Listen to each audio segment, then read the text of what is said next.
जी, हुकूमत को अंदाज़ा है कि तकरीबन 25% जो है वो इस साल गैस की कमी का जो है वो सामना होगा और इस सूरत हाल को देखते हुए जो लोड मैनेजमेंट प्लान जिसका मावन ख़ुसूसी नदीम बाबर ने जिक्र किया है, उसके तहत जो सनती सेक्टर हैं जिसमें CNG है, टेक्सटाइल सेक्टर है,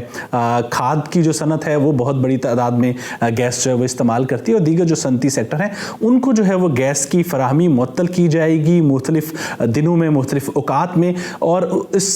को जो है वो तरजीह रखा जाएगा घरेलू सारफीन का कि उनको जो है वो गैस की फराहमी जो है वो मुकम्मल यकीनी बनाई जा सके। लेकिन ये एक बड़ा चैलेंज होगा और इसका इजहार जो है वो खुद मावन ख़ुसूसी और हुकूमत जो है वो कर रही हैं। आपने जो है वो इंटरव्यू में भी देखा कि उन्होंने कहा कि बहरहाल इन सर्दियों में और आने वाले सालों में कमी जो है वो घरेलू सारफीन को उसका सामना रहेगा। जो सबसे ज़्यादा जो उन्होंने जो अंदाज़ा लगाया है वो सिंध और कराची के अवाम और वहाँ की सनत जो है वो मुतासिर होगी और इसकी वजह जो है वो वफाकी वज़ीर और मावन ख़ुसूसी ये बताते हैं कि सिंध की हुकूमत ने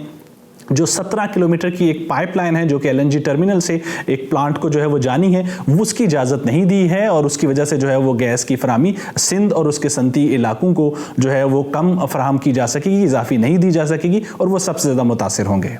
अली, IMF ने जब पाकिस्तान के लिए कर्ज की मंजूरी दी थी तो कहा जा रहा था कि इसमें सऊदी अरब से ताख़ीरी अदायगियों पे जो तेल की दस्तयाबी है उसको भी मद्देनज़र रखा गया है। और अब अगर सऊदी अरब तेल की फ्राहमी पर जवाब नहीं दे रहा तो IMF से मिलने वाली इस तिमाही की कर्ज की किस्त में भी मुश्किल तो हो सकती है।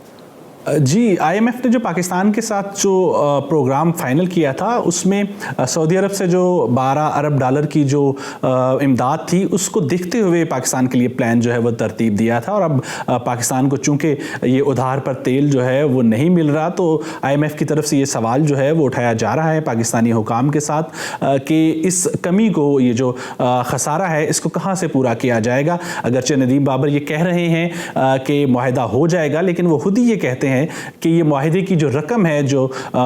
उसकी हुजम है वो नहीं होगा जो कि पहले था, यानी 3 अरब डॉलर से कुछ ज़ायद। तो अगर ये मुआहदा हो भी जाता है तो जो कमी होगी वो कहाँ से पूरी की जाएगी। पाकिस्तान के इस वक्त जो शरह नमू है वो कम है और उसके अंदाजे से ये अंदाज़ा लगाया जा सकता है कि इस साल टैक्स की जो वसूलियाँ हैं वो भी कम होंगी। तो IMF का ये सवाल बहरहाल पाकिस्तानी हुकाम के सामने ये मौजूद है। अगरचे इस वक्त जो है वो कोरोना की वजह से पाकिस्तान का जो इमदादी प्रोग्राम है वो पहले से मुअत्तल है और टेरेस जेबन जो कि IMF की पाकिस्तान में स्पोक्स पर्सन है, उन्होंने हमें इस बात की तस्दीक की है कि पाकिस्तान के साथ वर्चुअली जो है वो इजलास हो रहे हैं। इसके ऊपर एक्सटेंडेड फंड फैसिलिटी के दूसरा जो जायज़ा इजलास है और वो चल रहा है और वो उम्मीद रखती हैं कि एक पॉजिटिव एंड के ऊपर जो है वो एहतमाम हो सकेगा उसका।